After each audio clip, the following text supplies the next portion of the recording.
murid Yesus, yaitu Matius, Yohanes ataupun Petrus. Itu soal Lukas. Nah, soal nubuat tentang Yesus. Soal nubuat tentang Yesus sangat banyak sekali di dalam Perjanjian Lama. Perjanjian Lama itu sangat banyak sekali nubuat tentang kedatangan Yesus. Dan Yesus datang menggenapi nubuatan-nubuatan yang ada di dalam Perjanjian Lama. Maka Yesus berkata, nas Alkitab ini harus digenapi. Jadi Lukas itu hanya meniru begitu, sebab sama Injil Matius, Markus, Yohanes. Apakah Lukas itu hanya meniru tahun berapa?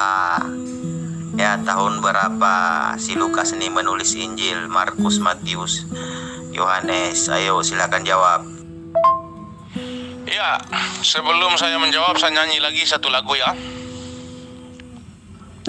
Dengar dia panggil nama saya, juga dia panggil namamu. Dengar dia panggil nama saya, juga dia panggil namamu.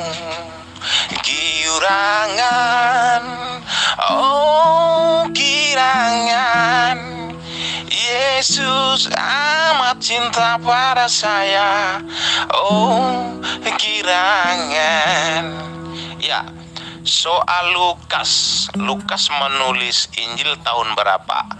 Lukas menulis Injil tahun sekitar 60 Masehi. Jadi sudah saya katakan tadi, Lukas memang tidak pernah bertemu langsung dengan Yesus. Tetapi dia menulis Injil, dia melakukan investigasi kepada murid-murid Yesus yang masih hidup. Murid-murid Yesus yang masih hidup ini siapa? Ya sudah pasti Petrus, Yohanes, Matius atau yang lain-lain ya. Murid-murid yang menjadi saksi mata. Maka dia menginvestigasi kepada murid Yesus masih hidup, dia catat. Maka catatan Lukas itu sudah saya katakan tadi bahwa catatan Lukas itu sejalan dengan catatan daripada murid-murid Yesus yang menjadi saksi kejadian atau peristiwa. Sudah saya jelaskan tadi. Maka tulisan atau kitab Injil yang ditulis oleh Lukas diterima di Konsili Nikea tahun 325. Hasil pertemuan membuktikan bahwa tulisan Lukas ini sejalan dengan tulisan atau Injil-Injil yang ditulis oleh murid-murid Yesus yang menjadi saksi mata ataupun saksi kejadian peristiwa. Itulah hebatnya. Nanti sebentar giliran saya boleh bertanya tentang Muhammad ya. Baik, sebelum saya lanjut, saya juga ingin menyanyi ya. Apakah engkau tega melihat Tuhan terkutuk? Apakah engkau tak sesat melihat Tuhan dianiaya oleh askar Romawi? Apakah engkau tidak sesat menuhankan manusia pucat? Baik, apakah Yesus pernah berkata kepada muridnya bahwa, wahai muridku, pergilah engkau ke seluruh dunia, tulislah Injil, carilah orang yang bernama Lukas dan suruhlah Lukas menulis Injil. Ayo silakan jawab. Ya, soal Yesus mengutus murid-muridnya untuk menulis Injil memang tidak ada. Tetapi Yesus mengutus murid-muridnya untuk memberitakan Injil, jelas. Banyak. Di Matius 28:19.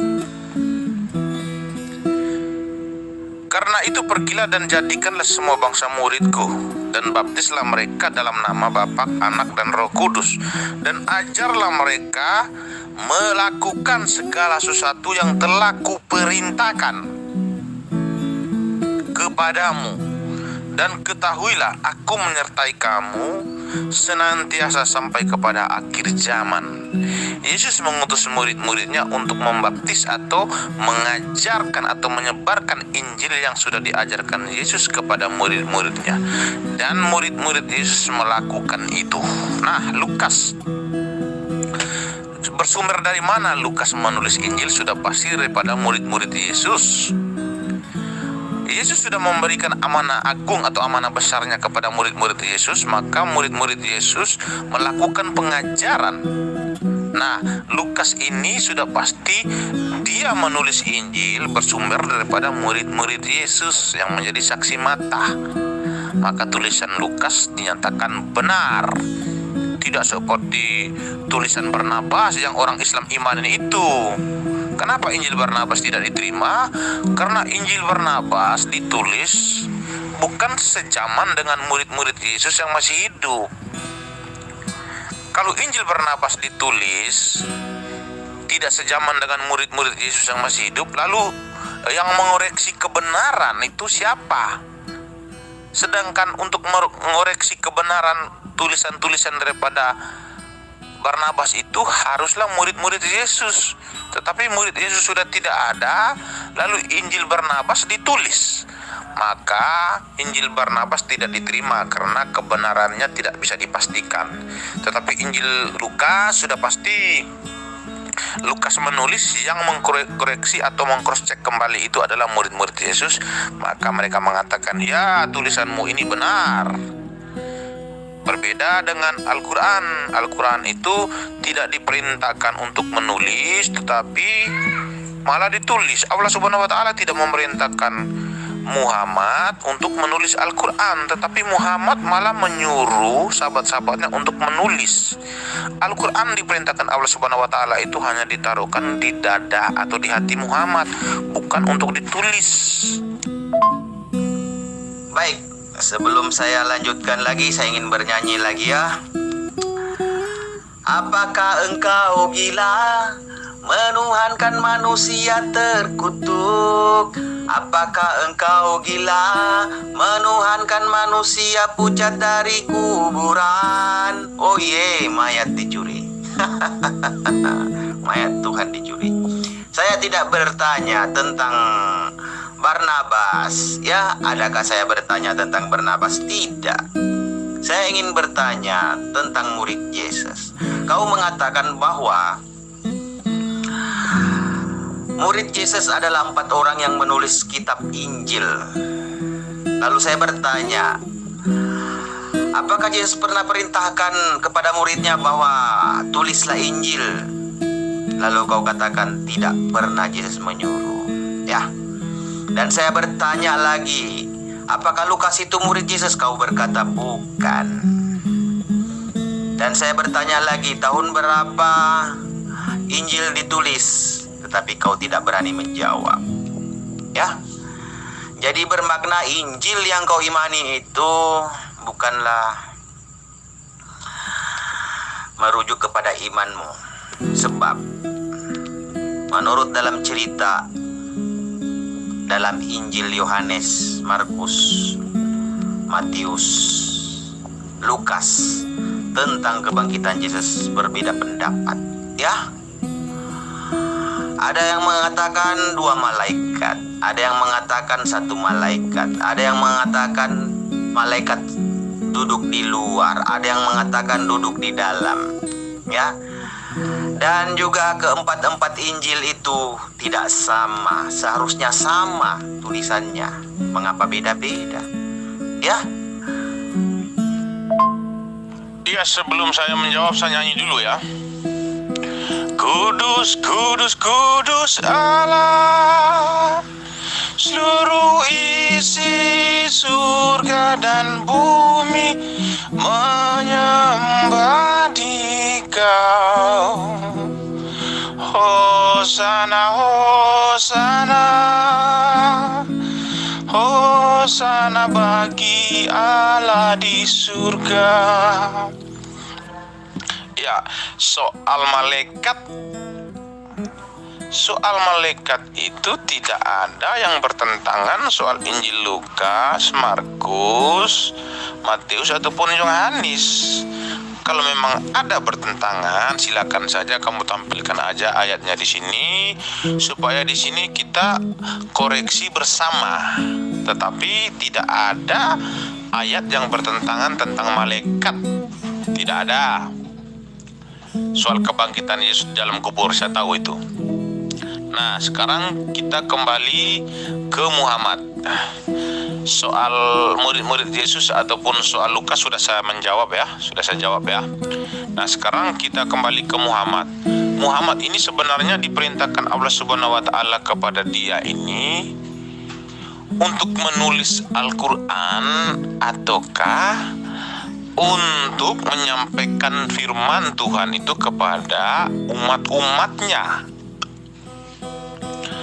Karena Al-Quran tidak diperintahkan Allah Subhanahu wa taala untuk ditulis, tetapi untuk diajarkan kepada umat-umatnya dan disimpan di dalam hati Muhammad.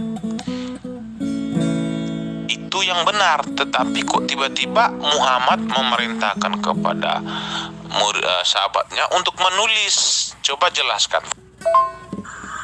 Apakah engkau waras? Saya tidak bertanya tentang malaikat.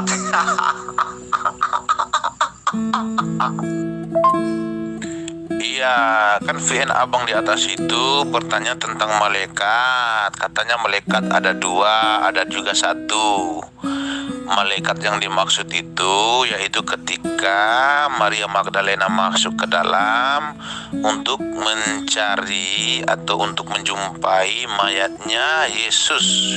Tetapi malaikat berkata, "Siapa yang kamu cari? Tuhanmu telah bangkit sesuai dengan apa yang dikatakannya." Itu yang abang maksud. Nah, abang mengatakan bahwa di dalam itu Injil Yohanes ataupun Lukas atau Markus atau Matius itu bertentangan. Satunya katanya 1 malaikat, Injil yang lain mengatakan 2 malaikat. Maka tadi saya jelaskan, kalau memang ada kontradiksi antara ayat Lukas, Injil Markus tentang malaikat yang di dalam kuburan Yesus, maka silakan saja tampilkan ayatnya di sini supaya kita koreksi bersama. Nah, sekarang jawab pertanyaan saya tentang Muhammad. Apakah Muhammad ini diperintahkan untuk menulis Al-Quran atau tidak? Baik, sebelum engkau mengatakan Nabi Muhammad tidak diperintahkan untuk menulis Al-Quran, saya ingin bertanya, apakah ada umat Kristiani dapat hafal Injil atau tidak? Sebab setahu saya orang Kristiani ini Injil Yohanes saja pun tidak boleh dihafal, apalagi yang ketiga Injil itu, ya, tidak dapat dihafal. Beda dengan Islam. Islam dapat hafal Al-Quran, ya. Jadi kalau kau ingin diskusi dengan saya, ingin membuktikan bahwa Injil itu, keempat Injil itu tidak sama pendapat, baik, saya ingin tampilkan ayatnya ya, saya ingin baca. Kejap. Ya, benar. Muhammad tidak diperintahkan untuk menulis Al-Quran. Allah Subhanahu wa taala tidak pernah memerintahkan itu.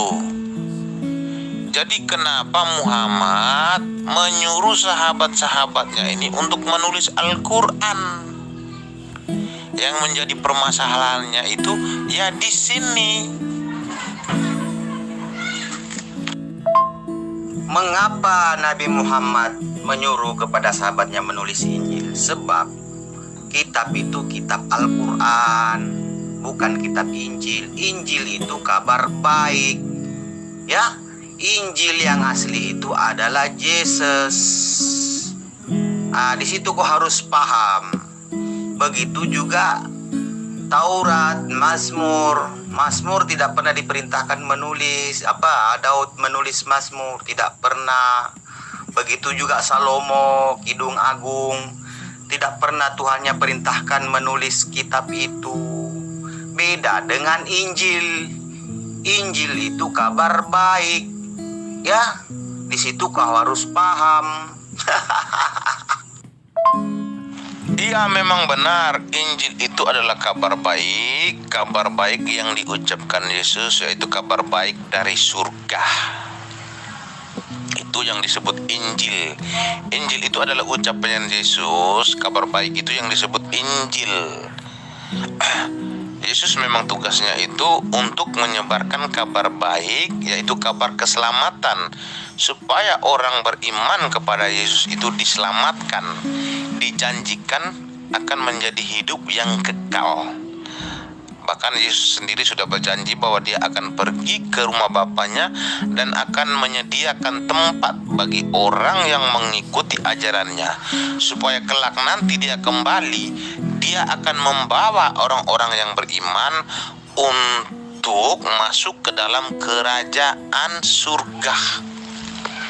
Nah, Muhammad ini tidak diperintahkan untuk menulis Al-Quran. Lalu kenapa dia menyuruh sahabatnya ini untuk menulis Al-Quran? Itu yang pertama. Yang kedua, apakah Muhammad ini benar seorang nabi atau bukan? Oh, kalau begitu Yesus itu bukanlah Bapa. Oh, jadi Yesus itu hanya anak. Sebab dia pergi di tempat Bapa, dia pergi di rumah Bapaknya, menyediakan tempat kepada pengikut-pengikutnya. Apakah kamu mengikuti Yesus? Apakah umat Kristiani ini adalah umat Yesus?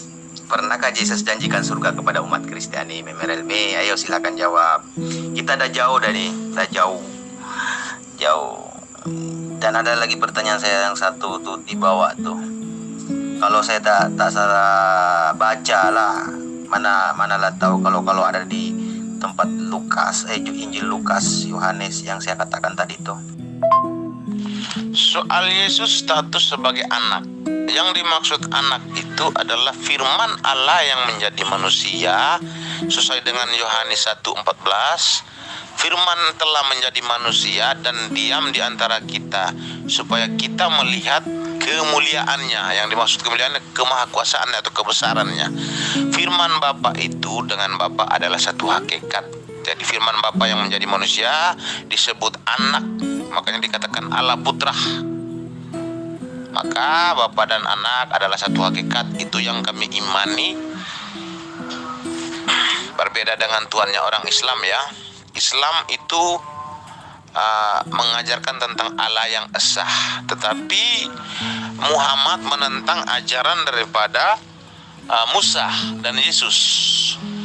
Musa ketika dia mengajarkan tentang Allah itu esa, memang ya dia mengajarkan Allah itu esa, tetapi dalam bentuk jamak. Yang dimaksud dalam bentuk jamak itu apa? Ya, Musa mengajarkan tentang Allah itu bertata di atas kerubim, tetapi firman Tuhan turun bisa berbicara dengan Musa. Maka Allah itu jamak. Yesus, dia mengajarkan bahwa Allah itu esa tetapi jamak. Dia mengatakan bahwa Bapa bertata di atas surga. Di satu sisi dia mengatakan bahwa Bapa itu adalah roh di Yohanes 4:23. Jikalau kamu ingin berdoa, berdoalah dalam roh dan kebenaran, sebab Allah itu adalah roh. Jadi Yesus mengajarkan Allah itu esa tetapi jamak, yaitu Allah itu Allah Bapa, Allah Putra, Allah Roh Kudus. Jadi itulah dalam bentuk jamak yang diajarkan Yesus. Tetapi datang Muhammad, dia menentang ajaran-ajaran daripada nabi-nabi sebelumnya itu, yaitu Musa ataupun Yesus. Dia menentang dan mengatakan bahwa Allah itu esa dan mutlak tunggal, tidak jamak. Oh, anak dan Bapa satu hakikat. Yang mana kau tuhankan, anak atau Bapa? Ataukah kedua-duanya kau tuhankan? Ayo silakan jawab. Anak dan Bapa adalah satu hakikat. Anak juga Tuhan, Bapa juga Tuhan. Sesuai dengan Yesaya 55 ayat 11, Bapa yang bertata di atas kerubim mengatakan, Firman-Ku kembali kepadaku tidak dengan sia-sia. Dia melakukan sesuai dengan apa yang Ku kehendaki.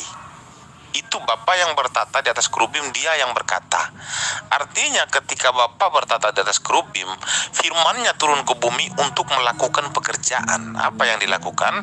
Yaitu berbicara dengan nabi-nabinya, berbicara dengan Abraham, berbicara dengan Musa atau nabi-nabi yang lain. Firman ini turun ke bumi untuk melakukan pekerjaan.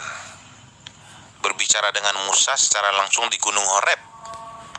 Bahkan firman itu mengambil wujud lagi, wujud api, malaikat ataupun awan. Supaya apa? Supaya komunikasi dengan Musa terarah ketika dia mengambil media itu, media api, awan ataupun malaikat.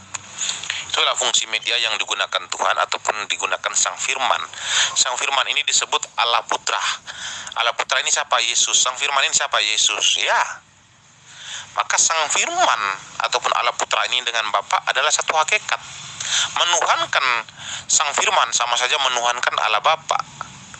Menuhankan Allah Bapa sama saja menuhankan Sang Firman. Menuhankan Sang Firman sama saja menuhankan Roh Kudus. Menuhankan Allah Bapa sama saja menuhankan Allah Roh Kudus. Karena mereka tiga ini adalah satu hakikat, Allah Esa tetapi dalam bentuk jamak, yaitu tiga pribadi. Itulah yang kami imani. Maka saya katakan Muhammad menentang ajaran Musa ataupun ajaran Yesus, karena dia malah mengatakan bahwa Allah itu bertata di atas arsy. Itu artinya dia menentang ajaran-ajaran daripada Musa ataupun Yesus. Sedangkan Musa ataupun Yesus ataupun nabi-nabi sebelumnya itu mengajarkan bahwa Allah itu bertata di atas kerubim, bukan di arsy. Lalu Muhammad mengajar kepada umat-umatnya ini bahwa Allah itu adalah zat. Yesus mengajarkan Allah itu adalah roh. Kenapa Muhammad menentang ajaran Yesus yang kalian imani sebagai Isa? Artinya ajaran Yesus ini ataupun Isa ini bukan Isa yang ada di dalam Al-Quran itu. Isa yang ada di dalam Al-Quran itu adalah Yesus, yaitu Yesus Barabas. Jadi Isa yang ada di dalam Al-Quran ini bukan Yesus yang kami imani, tetapi Yesus Barabas, sang penjahat. Saya ingin bertanya, apakah Tuhannya Abraham hanya berfirman sekali? Ya, hanya sekali saja dia berfirman untuk selama-lamanya.